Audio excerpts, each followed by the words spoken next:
दोस्तों, value system important इसलिए है क्योंकि हमारे सोच को स्थिरता देता है फॉर इम्प्रूविंग आवर बिहेवियर। और इसकी नींव बहुत अच्छे से पड़ती है शॉर्ट स्टोरीज के माध्यम से। आज हम आपके सामने में प्रस्तुत हो रहे हैं एक और नई स्टोरी के साथ में, और आप एंजॉय कीजिएगा। इसके अंदर में कितने अच्छे वैल्यू सिस्टम्स आपके सामने में शर्मा जी प्रस्तुत करने वाले हैं। शर्मा जी। धन्यवाद सर। आज की हमारी कहानी का जो शीर्षक है वह है कौवा और हंस। कहानी कुछ इस तरह से है। जंगल में एक कौवा रहता था। आप सभी जानते हैं कौवा बहुत चतुर प्राणी है और कौवे की प्राकृतिक कुछ खूबियां भी हैं। पहली खूबी है कि कौवा कभी अकेला खाना नहीं खाता। कौवे को यदि खाना मिल जाए तो कौवा काव काव काव काव करके अपने सभी साथियों को बुलाता है, सबके साथ मिलकर खाता है। एक खूबी है। दूसरा, कौवा बहुत ऊंचाई तक नहीं उड़ सकता। तीसरा, कौवा केवल एक ही रंग में है, एक ही कलर है उसका, काला। तो कौवा एक दिन जंगल में जब जा रहा था, उड़ रहा था, तो उसने एक बहुत बड़ी झील में एक हंस को तैरते हुए देखा। कौवा नीचे आया और कौवे का मन विचलित हो गया कि मैं कितना काला और ये कितना सफेद। तो उतरा और बोला, हंस भाई आपसे कुछ बात करनी है। हंस ने कहा, बोलो क्या बात है। उसने कहा कि यार मैं बहुत दुखी हूँ, आपको देखने के बाद विशेष रूप से और ज्यादा दुखी हो गया। क्यों? कि देखो आप कितने सफेद हो, गोरे हो, एकदम मजबूत हो, और मैं काला, मुझे कोई लाइक नहीं करता। मेरी आवाज भी प्रकृति ने बड़ी काव काव वैसी भरी बनाई है, तो मुझे कोई लाइक नहीं करता। तो मैं चाहता हूं कि मैं भी तुम्हारी तरह सफेद हो जाऊं। तो हंस बोला, रुको भाई कौवा भाई, मैं भी सफेद रंग से खुश नहीं हूं। मुझे अपने से अच्छा तोता लगता है। क्या हरा कलर है, लाल चोंच है, गर्दन पर एक रिंग है, क्या पक्षी बनाया है, क्या सुंदर बोलता है, हर कोई उसे पकड़ता है और पिंजरे में रखता है, अपनी तरफ से खाना खिलाता है। तो यार मैं खुश नहीं हूं, मेरे से खुश तो तोता है।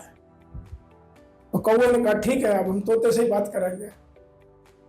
कौवा फिर उड़ा, उड़ते उड़ते एक पेड़ पर बैठ गया। थोड़ी देर में उस पर तोते आकर बैठने लगे। तो उसने बोला, तोता भाई आपसे एक बात करूं?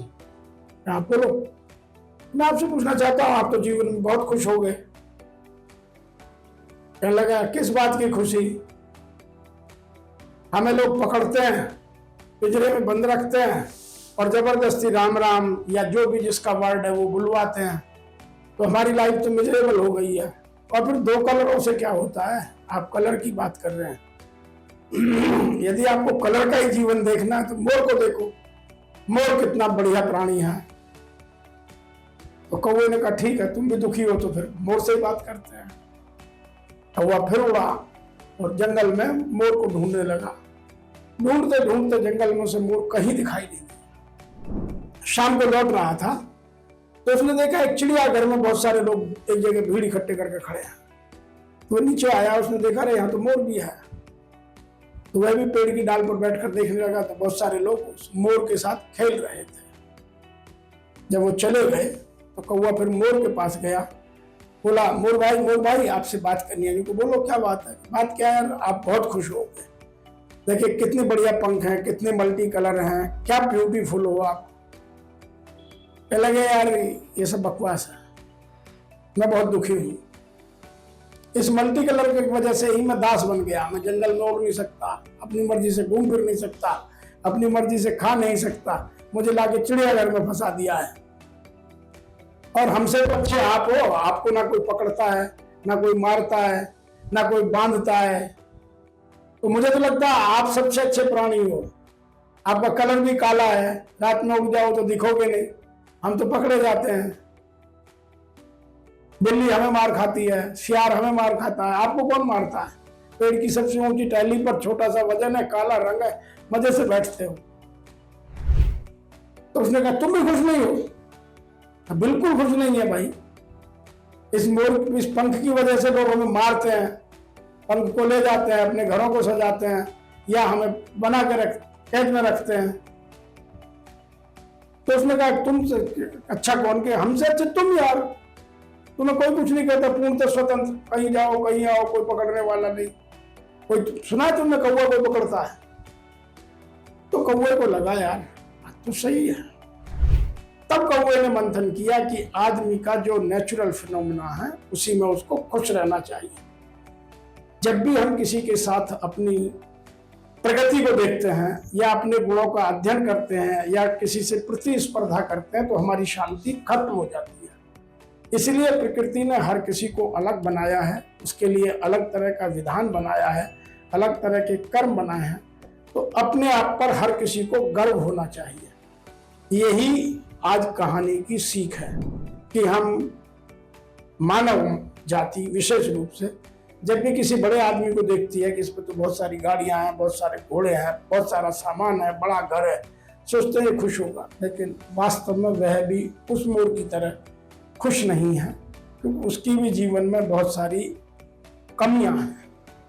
भगवान सबको सब कुछ नहीं देता। इसीलिए यदि हमें संतुष्ट रहना है तो हमें किसी से भी अपनी प्रतिस्पर्धा या किसी के साथ भी कंपटीशन करने की आवश्यकता नहीं है।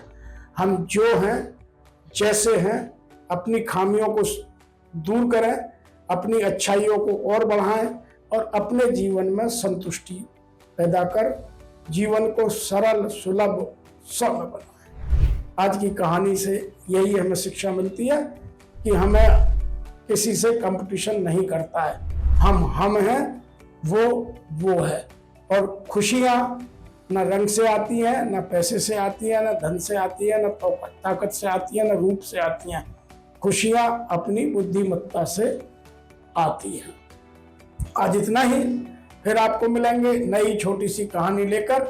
तब तक आशा करते हैं कि आपको यह जो प्रतिद्वंद्विता की कहानी है, हम दूसरे से हमेशा करते रहते हैं, आप इसको करना कम करेंगे और जीवन को सहनता के साथ, प्रसन्नता के साथ जीना प्रारंभ करेंगे। बहुत बहुत धन्यवाद। बहुत बहुत धन्यवाद शर्मा जी, बहुत अच्छी सीख दी कि अपने में ही खुश रहना चाहिए। Thank you.